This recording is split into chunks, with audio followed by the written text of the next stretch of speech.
बिस्मिल्लाहिर्रहमानिर्रहीम।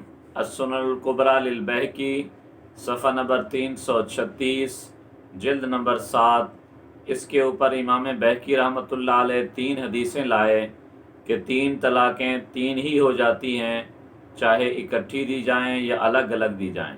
इसमें पहली रिवायत है हज़रत अब्दुल्लाह इब्न उमर रज़ी अल्लाह ताला अन्हु से। एक आदमी ने पूछा, तल्लक़्तु इम्राती सलासन, मैंने अपनी बीवी को 3 तलाक़ें दी हैं। तो अब्दुल्लाह इब्न उमर रज़ी अल्लाह ताला अन्हु ने फरमाया, आसैत रब्बक व फ़ारक़त इम्रातुक, कि तेरी बीवी तुझसे जुदा हो जाएगी।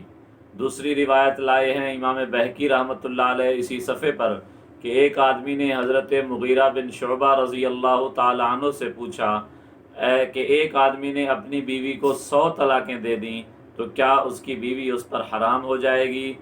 क्या वो तलाक़ें शुमार होंगी? तो हज़रत मुग़ीरा बिन शुअबा रज़ी अल्लाह ताला अन्हु ने फरमाया कि वो उसकी बीवी 3 तलाक़ों के साथ हराम हो जाएगी, यानी 3 तलाक़ें उस पर वाक़े हो जाएंगी। फिर इसी सफ़े पर तीसरी हदीस लाए कि हज़रत इमाम हसन रज़ी अल्लाह ताला अन्हु की बीवी थी जिसका नाम आयशा था।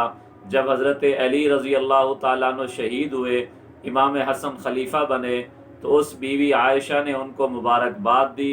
तो हज़रत इमाम हसन रज़ी अल्लाह ताला अन्हु को गुस्सा लगा। उन्होंने कहा कि अच्छा, तू मेरे वालिद के मरने पर और उनकी शहादत पर तू मुझे मुबारकबाद देती है, जा तुझे 3 तलाक़ें हैं।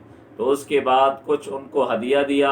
तो जब वो हदिया बीवी आयशा के पास गया तो उन्होंने कहा, ये महबूब की जुदाई से बहुत थोड़ा हदिया है।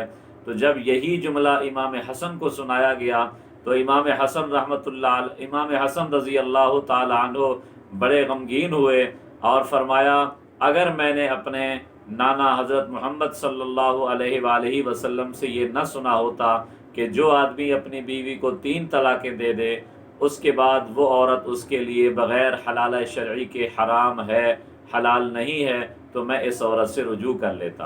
तो इन तीनों हदीसों से मालूम हुआ कि जो आदमी भी अपनी बीवी को इकट्ठी 3 तलाक़ें दे दे या अलग अलग दे दे, वो बीवी उस पर हराम हो जाती है, उसके लिए हलाल नहीं होती।